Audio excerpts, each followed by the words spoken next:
Welcome to The Sound of Economics, the podcast series by Bruegel, the Brussels-based economic think tank. I'm Giuseppe Porcaro, and today we will start a conversation about the skills which are needed for the jobs of the present and the future, which will continue in a series of other episodes in the months to come. Joining me for this discussion are El-Isa Mohamedou, heads office at the OECD Center for Skills, and Duggu Gunnar, who is our fellow here at Bruegel, working on future work and inclusive growth issues.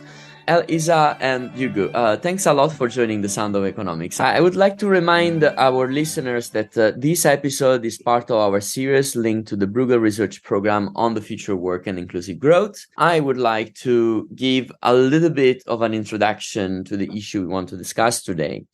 So having a workforce with the skills that are in demand contributes to sustainable growth, leads to more innovation, and improves companies' competitiveness.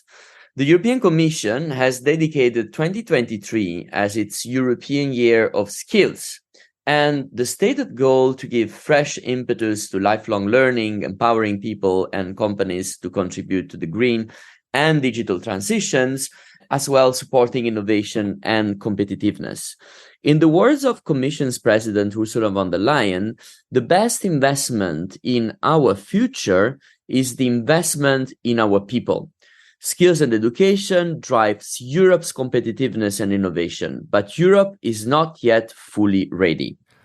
To address this issue, here at Bruegel, we are launching a podcast mini-series on skills. In this series, we discuss how we can utilize upskilling and reskilling initiatives to protect vulnerable groups of the workforce, how to build a resilient workforce, and create a better functioning EU labor market. To kick off our discussion, I would like to ask both of you to give us an overview about why are we speaking about skills and why this matters from the perspective of the workers, the institutions, and the employers alike. I don't know who would like to start, but the ball is yours. Okay, so maybe I take the start and quickly give an introduction of why we care about skills. I think we all agree that the labor markets are undergoing a significant transformation due to new technologies like AI and automation, but also because of the demographic and environmental shifts we are experiencing in the recent years, and it will also only increase in the future. So these rapid advancement of digital transformation and emerging technologies are leading to swift changes in the skill set required in many sectors. While these technologies are replacing some jobs traditionally done by humans, they're also transforming the nature of work. So a recent research by World Economic Forum estimates in 2027, 43% of tasks will be completely performed by machines, while today the number is 34%. The same report also envisions that 44% of workers' core skills are going to be changed in the next 5 years. This gives an idea of the magnitude of the shift we need in the skill composition of our workforce. As a result, these changes are affecting both the types of available jobs and the skills required to perform them as well. And this presents an opportunity as well as challenges. From the worker's perspective, I think it's easy to see why we care about skills. Like having the right skill set is going to have a significant impact on individuals' prospects, like career opportunities, job security, and earning potential. And to remain competitive in the job market, workers need to continually develop and update their skills to meet changing demands of the economy. It can also help them to adapt changing job requirements and new technologies, making them overall more resilient against the economic disruptions and job market fluctuations. From an employer's perspective, you actually summarized already, but I will just quickly go over it again.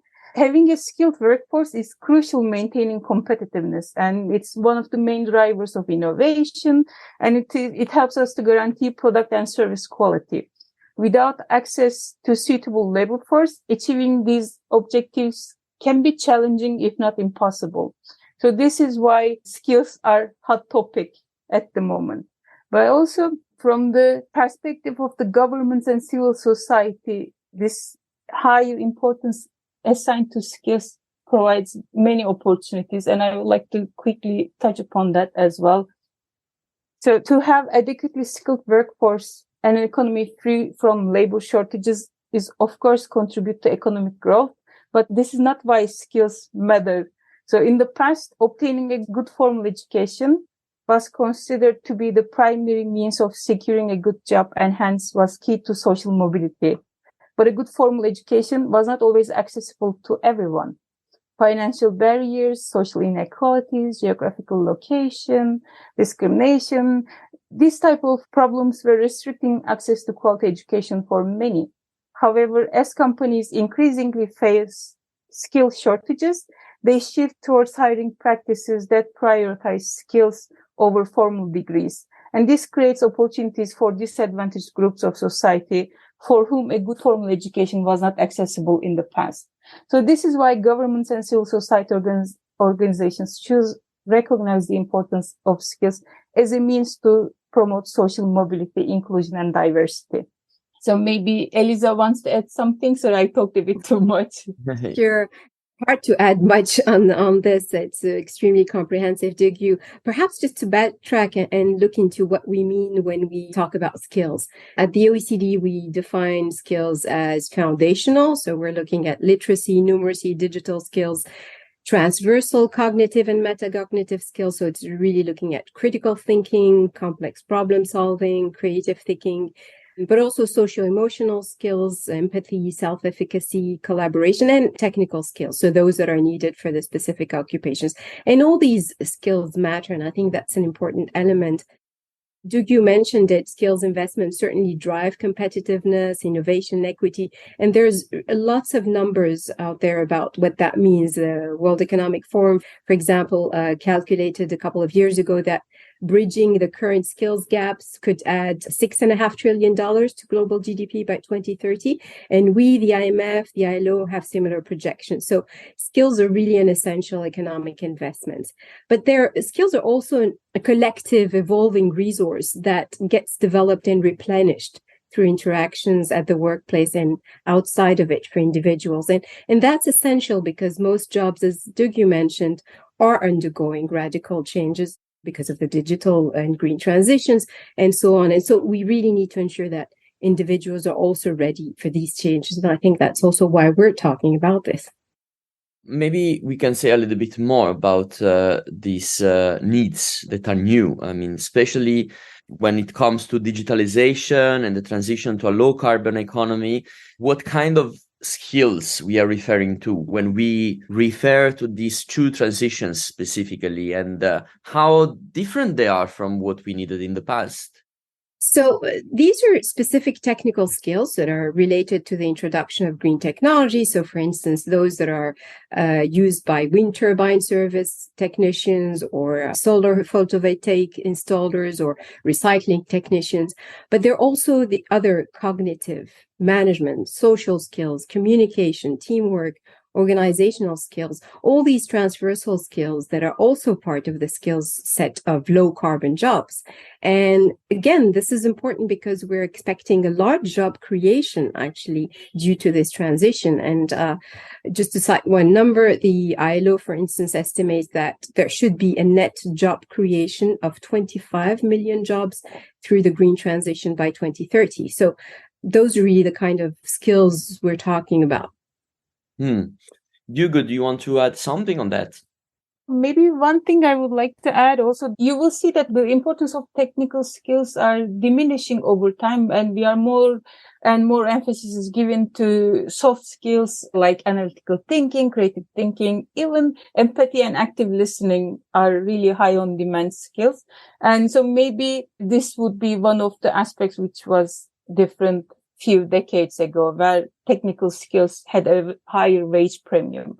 But of course, this does not mean that there are new technical skills emerging, which are like AI and big data. And these are, or design and user experience. These are going to be maybe new technical skills we will need in the next 5 to 10 years.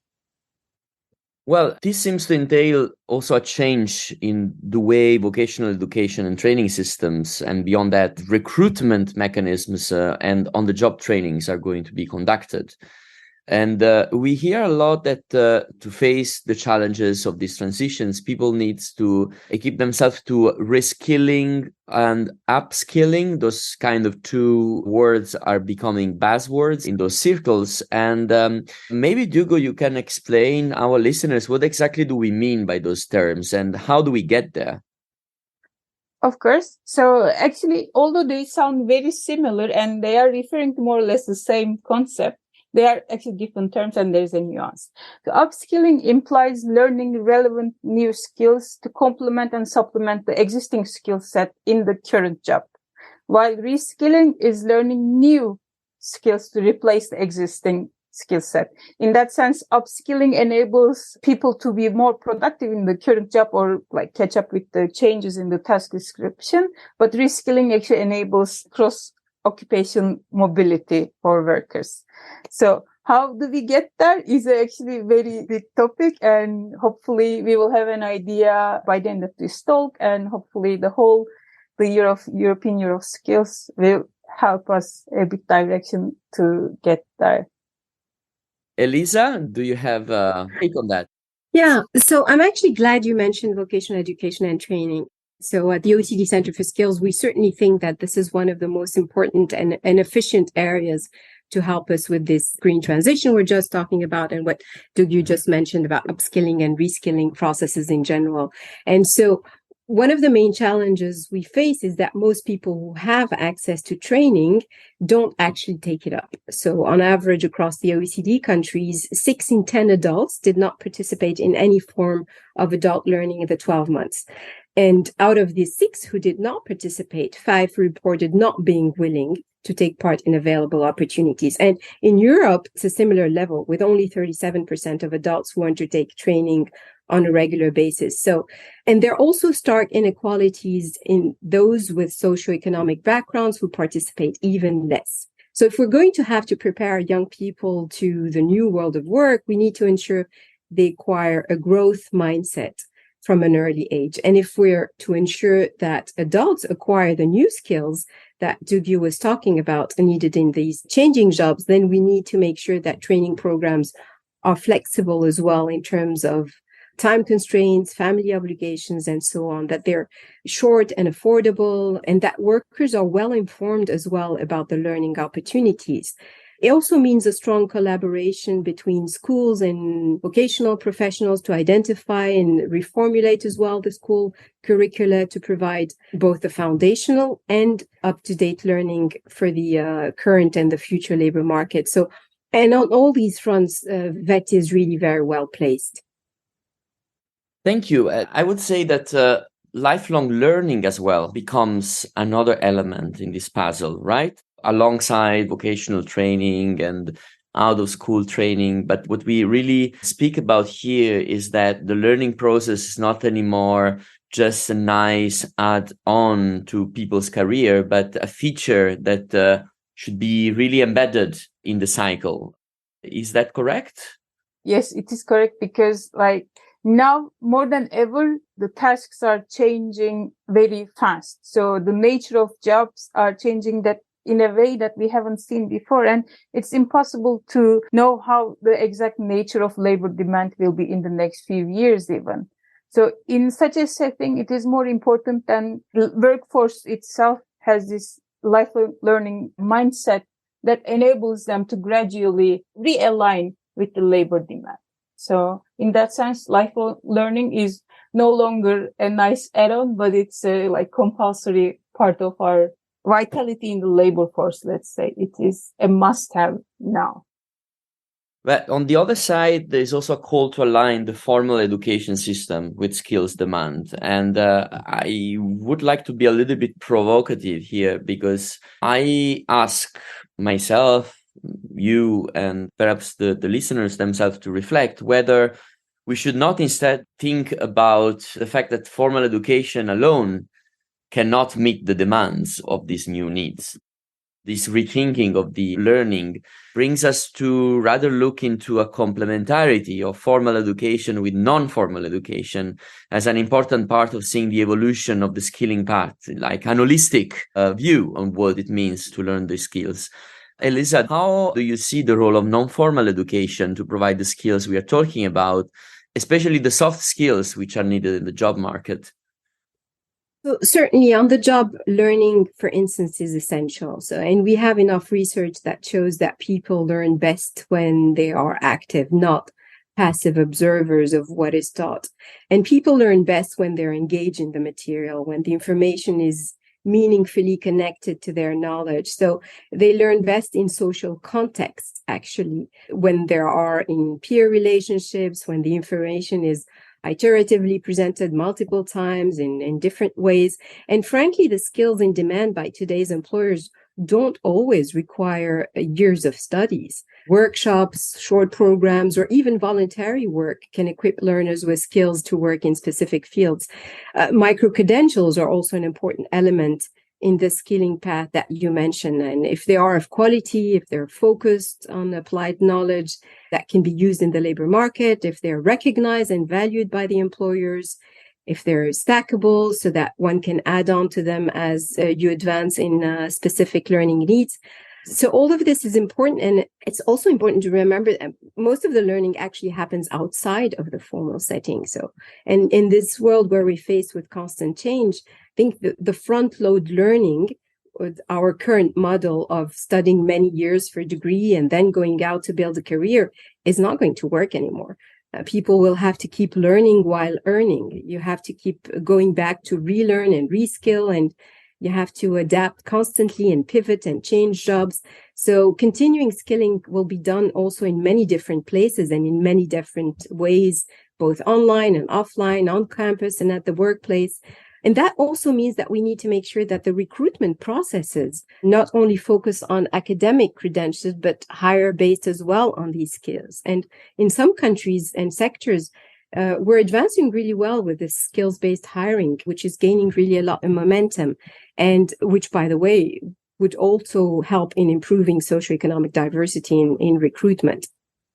Hugo, do you want to add something on the role of non-formal education and also of non-formal education providers? I would say that sometimes they are not the kind of actors we think about. And I'm thinking here about youth organizations who are doing this kind of work on the grassroots level, and that they need always a recognition comparing to the formal education setting or the on-the-job, more like corporate kind of skilling, processing, and so forth.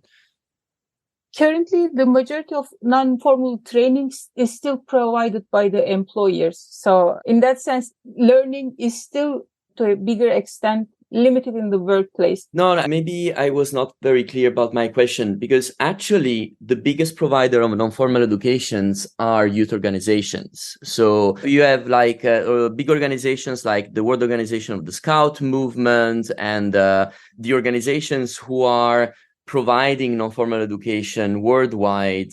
They are not necessarily recognized by the employers sometimes, and they also struggle in order to have the value of their educational programs to be recognized. So what I'm trying to push here, both of you, is like this conversation would be incomplete if we don't put into the picture the other providers, NGOs, and so forth, and how they should work within this constellation with the employers and with the public institutions and so forth. How can we create a virtuous circle of the resources that we have? So the biggest problem with this is that this training provided by these third-party organizations, NGOs, is not recognized. But for that, actually, now one of the main policy areas that is focusing on the skill issue is recognition of skills and promotion of micro-credentials. So I think the Year of Skills also provides this opportunity to create collaborations and cooperations between NGOs and the institutions who issue those certificates, micro-credentials. So it could generate an opportunity for them to collaborate.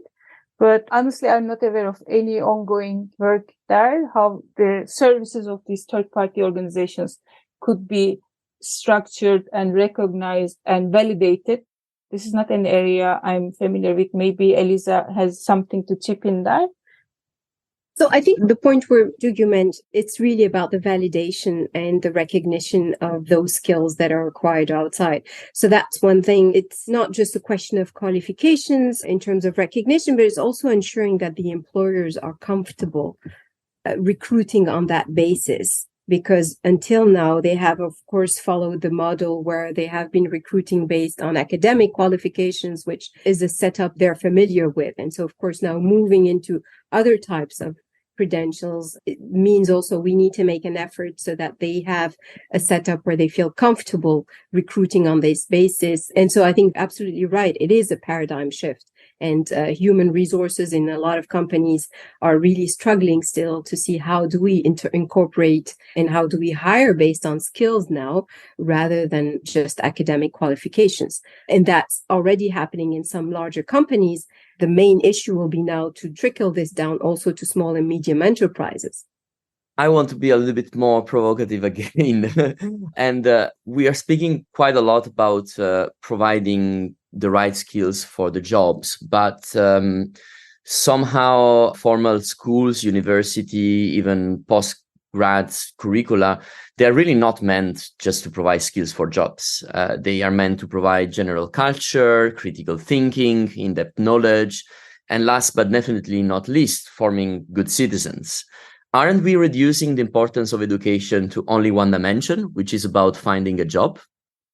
So I completely agree. I think education's outputs are the workforce inputs, but that's not the only purpose of education. So education and training are not just a conduit for the labor force. The skills gained there are applicable to the rest of life. And actually, our work at the OECD shows that better educated and trained individuals enjoy healthier lives. They are better informed citizens. They're more engaged in society. So, for example, a 25-year-old university educated man can expect to live almost 8 years longer than his lower educated peer on average across OECD countries. And that difference is also similar with women with 4.6 years. But it goes even beyond. And there's a saying, of Nelson Mandela, who once said that education is the most powerful weapon you can use to change the world. And so in the world we're in, with changes that are difficult to grasp nowadays with pandemics and exponentially developing artificial intelligence, education and training will have even more of a role, not just respond to the changes in the world, but to actually shape it.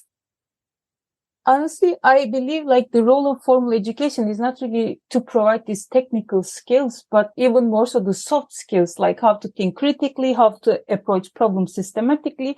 I think these are the main role why we have formal education, to embed this learning culture in kids, youngsters, because this is going to be the skills that we will need always. So these are not going to lose importance over time. These are not going to vanish. These soft skills are, I think this is why we rely on formal education to create this learning culture and working in teams, empathy, active listening.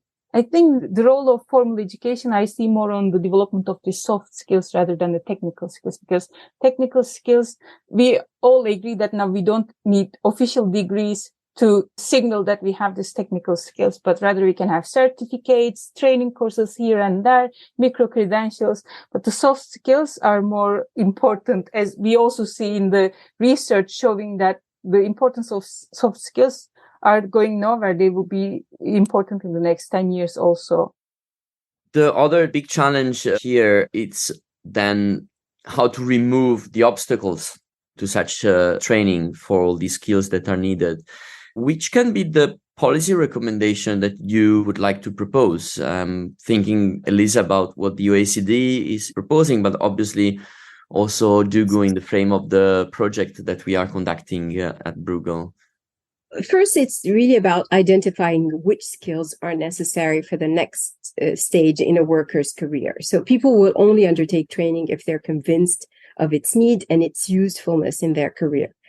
Then it's about addressing the barriers to their participation in training. So, for example, allowing training leave and modular training offers so people who are short on time or have family obligations can engage in them, helping individuals navigate the variety of training choices through public employment services, career guidance, but also offering, of course, financial aid for direct costs like course fees and indirect costs like childcare to engage the lower skilled and the lower paid adults, but also ensuring there is cooperation among all the stakeholders, including governments, workers, and enterprises in every step of this process. That's really something we engage very much with at the OECD. It's important, for instance, to strengthen training led by enterprises like apprenticeships. SMEs, I was mentioning earlier, will need support assessing the skills gaps and identifying the relevant trainings and finding ways to sometimes provide it as well in collaboration with others to reduce the costs. Worker representatives also have an important role in engaging lowest skills and the oldest workers.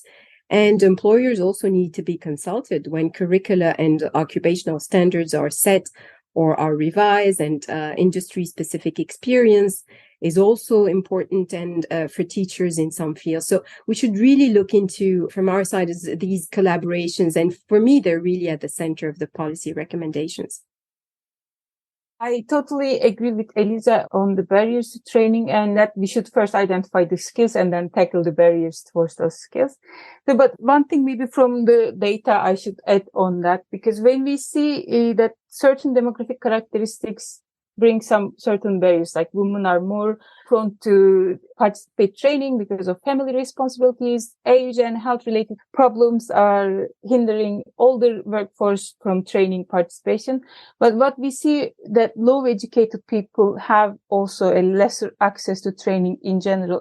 The reasons they are stating as a barrier are thus like not meeting the prerequisite to training, not having access to infrastructural needs, let's say, and having negative previous learning experience.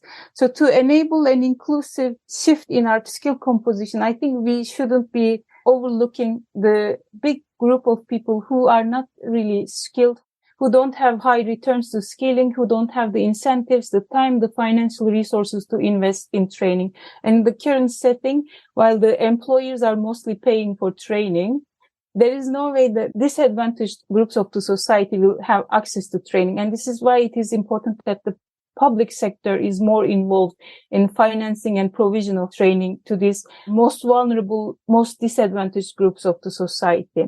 So currently we have like the European Council is publishing recommendations on individual learning accounts or micro-credentials. And these policy tools are tackling important barriers to training. But as Elisa already mentioned in the beginning of our talk, is still the big chunk of people are not participating in training because they don't have a motivation to participate.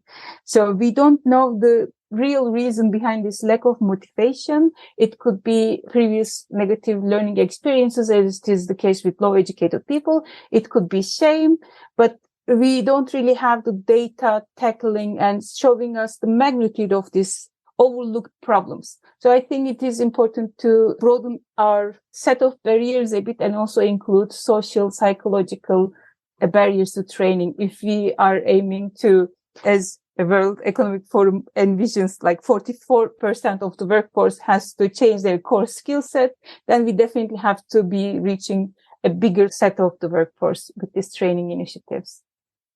Yeah, absolutely. You're right, Dugu. And because we are going towards the end of this episode, on what you're saying, I would like to look a little bit ahead into the future, since we've been starting with the mention of the European Year of Skills and the overall objectives slashed out by the President of the European Commission and so forth. What would make you rate the European Year of Skills a success, according to you? How we can, in a year from now, basically judge the year we are in order to say that in all the things that you've been discussing today, some advancement could make some step forwards. So I hope we can really increase the awareness of the importance of skills.